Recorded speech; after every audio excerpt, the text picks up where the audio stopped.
Расколотая битва Синева Небес — одно из самых известных и любимых китайских дунхуа. Здесь есть все, что делает историю по-настоящему захватывающей. Мощный герой, путь культивации, битвы, предательства и возрождения. Сяо Янь — это символ воли и упорства. Он теряет все, но поднимается снова, чтобы доказать всему миру, что достоин называться сильнейшим. Графика с первых сезонов просто впечатляет. Динамичные сражения, детализированные эффекты пламени, плавная анимация движений — все это создает ощущение настоящего эпического фэнтези, которое не уступает по качеству многим блокбастерам. На него стоит равняться другим дунхуа. Именно поэтому сегодня я собрал для вас топ китайских дунхуа, похожих на расколотые битвой Синева Небес. Этот список не по порядку, не от лучшего к худшему, ведь каждая из них по-своему интересна. С расколотой битвой Синева Небес у них есть сходство по духу, стилю или сюжету, но прямых копий нет. У каждого своя атмосфера, свои герои и свои миры. Давайте посмотрим, какие истории могут подарить то же чувство силы, роста и вдохновения, что и легендарный путь Сяо Яня. Первое. Контратака изгнанного ученика. Или император боевых искусств. Пожалуй, это дунхуа наиболее похоже, и даже сказать копирует расколотая битвой Синева Небес. Плохо это или хорошо, вам судить, но такое впечатление, что автор вдохновлялся сюжетом расколотая битва Синева Небес. Здесь и алхимики есть, и похожие персонажи, и даже различные эффекты показаны также. Аниме-адаптация стартовала 12 ноября 2021 года. О чем, собственно, дунхуа? Когда-то Yi Chen был талантливым учеником великой секты. Но вместо признания он получил предательство. Его обвинили в провале, изгнали из секты и лишили всего, что имел. Его возлюбленная отвернулась, старейшины отреклись, а друзья стали врагами. Но небеса не забыли о нем. В самый момент отчаяния Yi Chen получает небесное пламя, древнюю силу, упавшую с высот мира. С этого дня начинается путь возрождения. Каждое испытание делает его мощнее, каждая рана напоминанием о клятве вернуть утраченное. Где могущественные кланы вершат судьбы звезд. В этом мире Yi Chen восстает, чтобы вернуть себе имя и доказать: изгнанный ученик тоже может стать императором. Что касается отзывов и впечатлений. Многие ценят идею мести, развитие персонажа и сам жанр культивации, рост через испытания. Но есть и минусы. Арт-визуал может не соответствовать ожиданиям. Некоторые называют его слабым. Особенно первые сезоны довольно плохая графика. Но в последних сезонах четко видно улучшение картинки и спецэффектов. Второй момент. Сюжет называют обычным или клишированным. То есть многие элементы предсказуемы и уже знакомы по жанру. Второе. Пик боевых искусств. Или Martial Peak.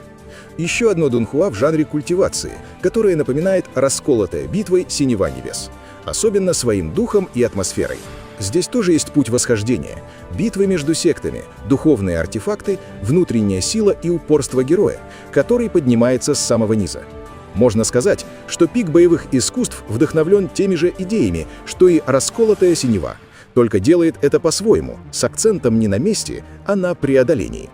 Премьера дунхуа состоялась 5 декабря 2024 года.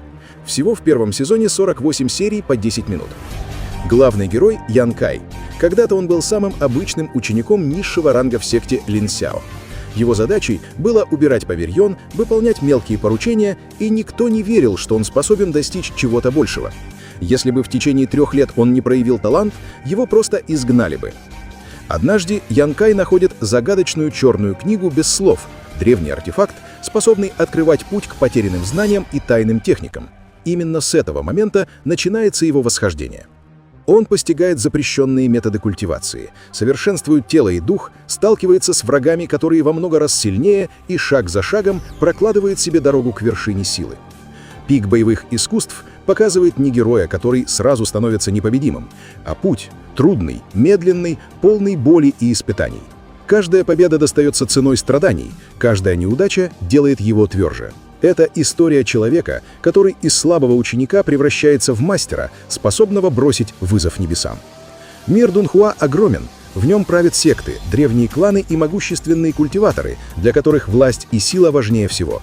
Ян Кай идет против правил, выживает среди заговоров, раскрывает тайны древних реликвий и медленно поднимается к самому пику боевых искусств.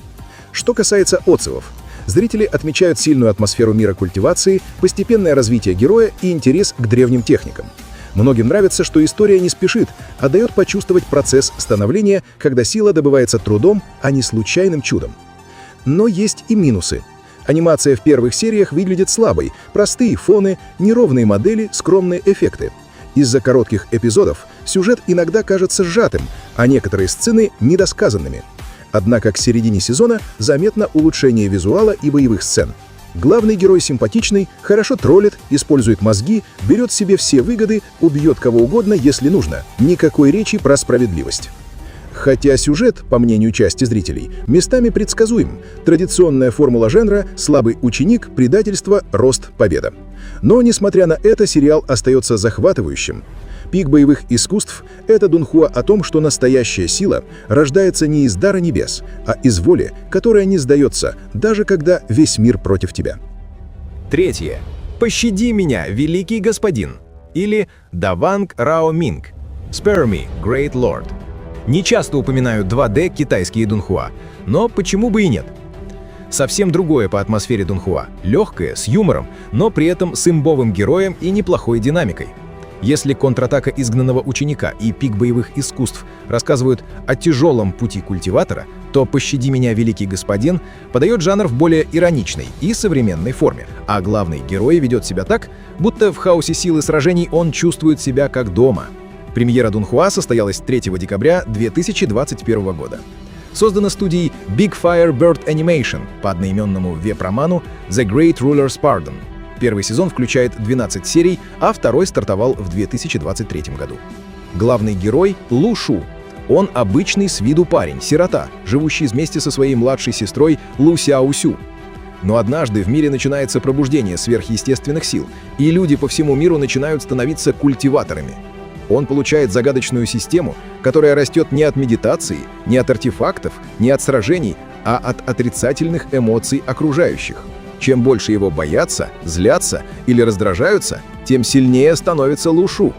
С этого момента его путь превращается в череду безумных и забавных ситуаций. Он специально провоцирует врагов, троллит одноклассников, раздражает старших культиваторов и при этом постоянно становится мощнее. Лу Шу не просто комичный антигерой. Он защищает сестру, ищет свое место в мире, где правят сильные, и шаг за шагом становится тем, кого все боятся назвать врагом. Мир дунхуа соединяет в себе современные реалии с элементами фэнтези. Тут есть школы культивации, сражения с монстрами, секретные организации и древние силы, которые пробуждаются в людях. Что касается отзывов, зрители отмечают юмор, необычную систему силы и харизматичного героя. Лу Шу — типичный имба в шутливом обличье. Его не интересуют правила, он играет по своим, и именно это делает его интересным. Анимация у сериала яркая и качественная. Стиль Big Fire Bird Animation придает ему выразительность, особенно в боевых сценах и комедийных вставках. Сюжет идет легко, без затянутости, и потому сериал воспринимается как дыхание свежего воздуха среди серьезных и однотипных историй о культивации. Минусы: некоторые критикуют темп и внезапные переходы между серьезными и комедийными сценами, а также то, что история развивается неравномерно. Но в целом сериал оставляет позитивное впечатление. Это дунхуа, которое можно смотреть и ради драйва, и ради смеха. На первый взгляд, это дунхуа совсем другой по настроению, но если присмотреться, то у него есть несколько интересных сходств с расколотой битвой Синева Небес. Как и Сяо Янь, Лу Шу начинается с положения ничтожества в мире, где сила решает все. В обоих произведениях мир подчинен культивации. Есть ранги, уровни, особые техники, боевые искусства, духовные предметы и реликвии. Большое спасибо за просмотр.